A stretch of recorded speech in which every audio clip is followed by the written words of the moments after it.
this week's episode of Ushio and Tora. Ushio and Tora battle against a group of Dust Devil scythe-wielding yokai known as the Kamaitachi. This week's episode of Ushio and Tora had a very strong environmentally conscious message. It wasn't exactly in your face like, say, Captain Planet or Fern Gully, but it was still definitely there in the background. Luckily, this week's episode was action-packed and had a lot of really cool scenes going for it. It was just a little schmaltzy and cheesy towards the end. But what I really loved about this episode were these three demons which were introduced in this week's episode, which are known as the Kamaitachi, which take the form of these weasel wolf-looking creatures which have these sickles or scythes all over their bodies. And apparently their only reason for existing is just to piss off mankind just a little bit. They explain their entire purpose is to just go around, scratch people, and instantly heal them, but they're not supposed to kill people. That is except for this one demon who goes by the name of Juro. He is sick of mankind, and that's because their home has been stolen because they've built a frickin' golf course over it. That's literally what's going on in this week's episode. So Juro is pissed off, so he decides he's going to start a vendetta against mankind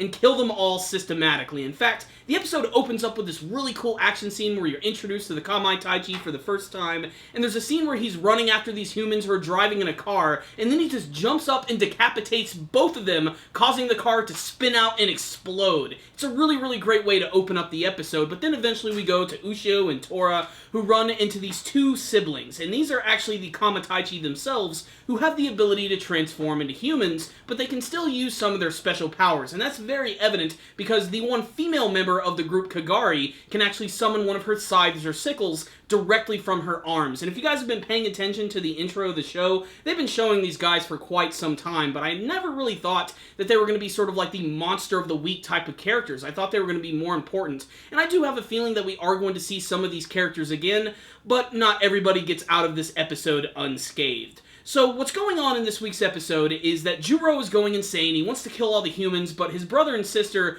do not agree with him, and they want to get some help from Ushio and Tora because they notice that he has the Beast Spear. So they're going to come up with this weird, crazy plan so that they can kill Juro. But Juro is not going to go down that easily, and this basically all leads to a big action scene at the end of the episode where they're actually going to have this big battle in this rock quarry where construction is taking place, and this is going to be very appropriate for the message of the end of this week's episode. But before they get there, they do run into a little bit of trouble because Juro just shows up out of nowhere, destroys their home, and then Kagari actually ends up cutting off Tora's arm, like, out of nowhere, and because he's a demon and he's a yokai, apparently he can just stick the arm right back on, duct tape it back up, and apparently it's just going to heal like normal. Because he loses his arm in the first half of the episode, and by the end of it, he's literally lifting a giant truck. A truck so heavy that he actually has to have help from not only Juro himself, but some other construction workers who just show up out of nowhere to cause a lot of trouble, and are basically just there so that we can see a big explosion. But really, it's all about that final battle this week, which I thought was really intense, because this is the part of the episode where you start to realize that Ushio does not exactly look at demons like typical people do. He actually just sees them as living creatures, and he feels really bad for actually having to see that Juro's home has been destroyed, and now that he has this vendetta against humans. It actually reminds him of a previous event in his life, where apparently he went to this one playground that had this big jungle gym set on it, and apparently at one time this one kid had a huge accident on it, and because of that, they decided to condemn the place and they wouldn't let him have it anymore. And he used this story so that he can bring himself closer to Juro, so that way they can have a much firmer understanding of what it feels like to have their homes or their favorite things taken away from them. And this actually hits right at home for Juro, and he decides to help him out at the end of the episode, because both the brother and the sister have been crushed by this massive truck. And this is all after this great action scene where Juro actually destroys half of this mountainside with his scythe. And what I really love about the design of this guy is that the actual scythe is coming off of his eyebrows, and it can actually wrap around his entire body. The actual weaponized sickles look really awesome. And fans of the Naruto and Naruto Shippuden anime series are definitely going to see a similarity here, because if you ever watch that series, you know there's the character of Tamari, who actually has this summon which she can use, which takes the form of this weasel which is wearing a ninja costume, and it actually has sickles itself, which it can use to destroy entire forests. Basically, these Kamaitachi are things which have existed within Japanese mythology for some time, and they tend to use them in a lot of different anime series. But I really liked seeing the connection there. But really, this episode is all about saving the environment and the repercussions that will happen because of that. We get to see that as we're constantly building new things, we're pushing all of these animals and demons out of their natural home, and that's just going to piss them off, and it's going to cause them to create some sort of big yokai demon revolution.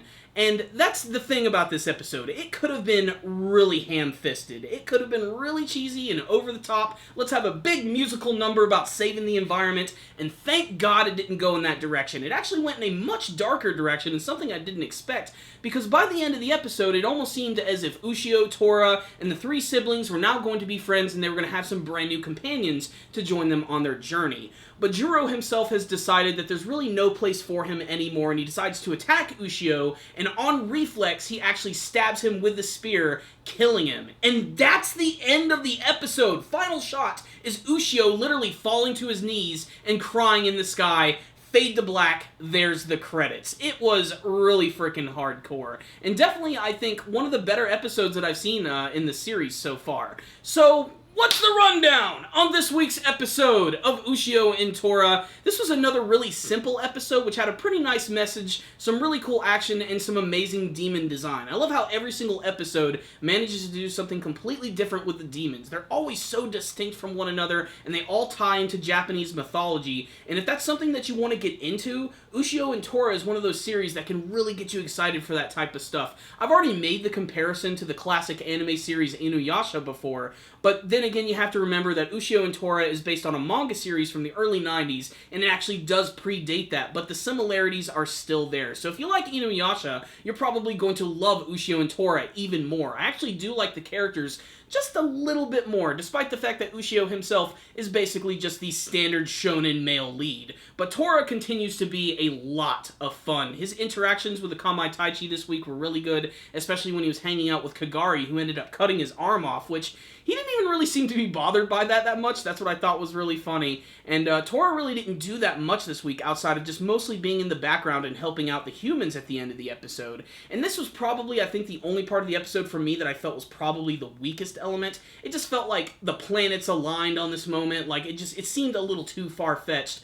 But there's a scene towards the end of the episode where two of the siblings, Raishin and Kagari, are actually trapped under this truck, and there's all of this gas which is leaking out all over the ground, and Ushio mentions, we gotta do something quick or there's gonna be a big explosion, and the thought in my head was, an explosion from what? What exactly around here is going to cause an explosion? Is somebody just going to light a match or something? And lo and behold, luckily, the construction workers do show up, and there's one guy who's smoking a cigarette. He gets freaked out by the demons, he throws it, and it just happens to fall right into the puddle of gasoline. And that's when everybody has to start helping out the demons, and even the construction workers, just out of the goodness of their hearts, they see these creatures which are being destroyed, decide to go over to the truck and help them out. It's a little cheesy and a little ridiculous, but I'm willing to not let it hurt the show that much, because Ushio and Tora is definitely a series that has a lot of humor behind it, and, you know, it's not Shakespearean writing, guys. It's Ushio and Tora. It's anime Calvin and Hobbes. You know, I've already made that comparison before, but that's basically what it is.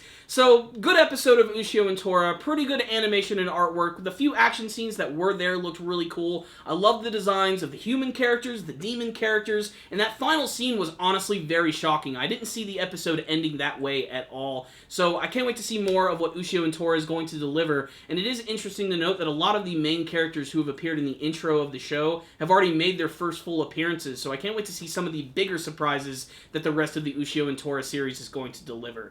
So I definitely recommend this week's episode to Ushio and Tora fans. If you've read the manga version, or if you're just now watching the anime, check it out. It is still a lot of fun, but still a little cheesy at moments. So I am going to give this week's episode a 4 out of 5. Still, I think a very high quality episode of this amazingly fun anime series. So check it out, guys. Pretty good stuff.